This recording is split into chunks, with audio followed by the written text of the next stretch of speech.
नमस्कार दर्शक बंधु स्वागत करुच्ची आपको प्रधान न्यूज ओडिशा को बढ़ुची नुआपड़ा उपनिर्वाचन ताती बीजेडी प्रार्थी स्नेहांगिनी प्रचार मैदान में सुप्रीमो नवीन पट्टनायक नुआपड़ा बीजेडी सुप्रीमो नुआपड़ा उपनिर्वाचन मैदान को ओह्लैंती विरोधी दल नेता दलीय प्रार्थी स्नेहांगिनी छुरिया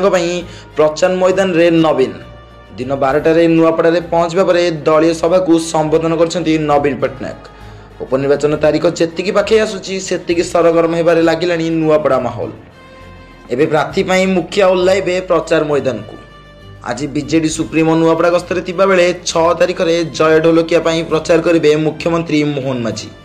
सेपरी कांग्रेस प्रार्थी घासीराम माढ़ी आसंता 7 तारिख में कैंपेन को जोरदार करने को नुआपड़ा गस्तर आसुचंती तेलंगाना मुख्यमंत्री तथा नुआपड़ा उपनिर्वाचन स्टार प्रचारक रेवेंथ रेड्डी तेज किंतु देखा जाऊ कौन हो नुआपड़ा एथर नुआपड़ा को किए नेउची तेज किंतु आमे देखा अन्य न्यूज अपडेट सहित रोचे। नमस्कार, जय जगन्नाथ, जय हिंद।